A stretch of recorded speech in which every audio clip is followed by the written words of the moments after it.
Bendiciones, mis apreciados hermanos y amigos.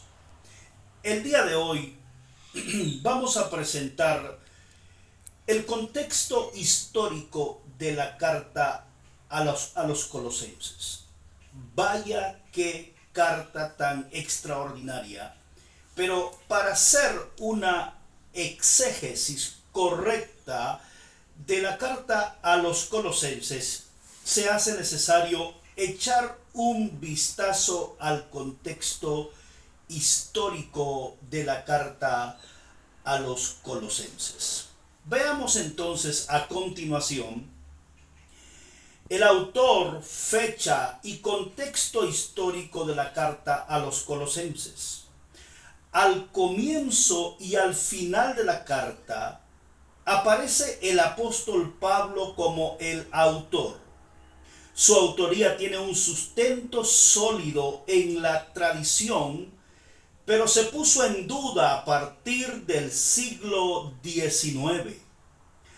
Hay estudiosos que la niegan actualmente basados en argumentos relacionados especialmente con cuestiones de vocabulario y estilo y con perspectivas teológicas respecto a la cristología y la eclesiología. A pesar de las innegables diferencias que hay entre Colosenses y las otras cartas paulinas en estos aspectos, no hay suficiente evidencia para descartar la autoría paulina. Colosenses como Efesios, Filipenses y Filemón es una de las cartas denominadas cartas de la prisión, por haber sido escritas mientras su autor estaba preso, según Efesios capítulo 3 versículos 31, capítulo 4 versículo 1, capítulo 6 versículo 20, Filipenses capítulo 1 versículo 12 y 13, Colosenses capítulo 1 y versículo 24, Filemón, Filemón 1. Evidentemente, estas cartas fueron enviadas desde el mismo lugar, probablemente Roma. Si se escribieron en Cesarea, la fecha sería entre los años 59 y 61 después de Cristo. Si en Roma, entre los años 61 y 64 después de Cristo. Colosas estaba en el valle del río Lico, cerca de su desembocadura en el río Meandro, en la provincia de Frigia, en la parte occidental de lo que hoy es Turquía, y sobre la ruta que conducía de Éfeso a Troas y a Siria. En el pasado había sido una ciudad grande y rica, pero en el primer siglo, bajo el gobierno romano, fue suplantada por Laodicea y Hierápolis. En tiempos de Nerón fue prácticamente destruida y hoy solo se conservan señales de su ubicación. Cuando Pablo escribió Colosenses, la mayor parte de los habitantes de la ciudad eran frigios nativos del lugar, pero también había gente de otras provincias y un contingente de judíos. Si Pablo escribió esta carta mientras estaba preso en Roma, es probable que la haya enviado junto con las otras 3 cartas de la prisión por mano de Tíquico, según Colosenses capítulo 4 versículo 7 al 8, Efesios capítulo 6 versículo 21 al 22, a quien también le habría encomendado la tarea de acompañar a Onésimo al enviarlo a la casa de su amo Filemón en Colosas, según Filemón 9 al 10 del contenido de la carta, infieren dos hechos. En primer lugar, queridos hermanos y amigos, el fundador de la iglesia en Colosas, Laodicea y Hierápolis fue Epafras. Escuchen este nombre. No fue el apóstol Pablo quien fundó la iglesia en Colosas.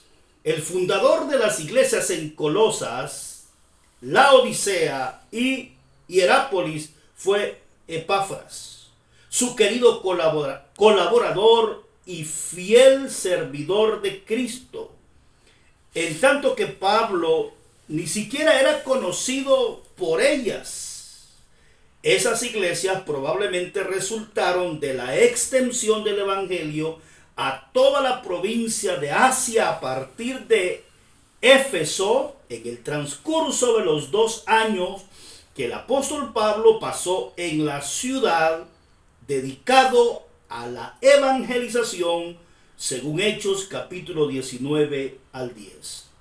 En segundo lugar, que Pablo estaba muy preocupado por la influencia que probablemente, según la información que Epafras le había dado en Roma, ciertos falsos maestros estaban ejerciendo en esas iglesias. A falta de una descripción formal de la herejía colosense en la carta, se han planteado varias hipótesis al respecto, lo que puede referirse de palabras o frases del apóstol para refutar la herejía en que se trata de una filosofía, probablemente una distorsión frigia del judaísmo, que por un lado prioriza la relación con los ángeles y por otro minimiza la importancia de Jesucristo.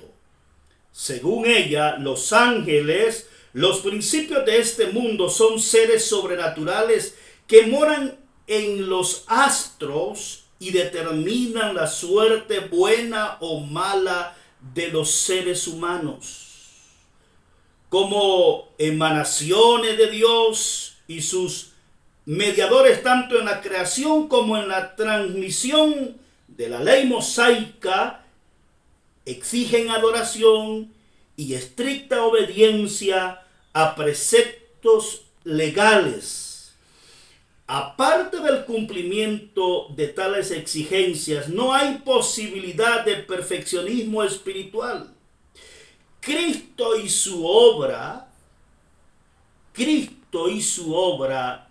redentora quedan así relegadas a un lugar secundario, lo cual explica el énfasis de la carta en la centralidad de Cristo para la fe y la experiencia cristiana.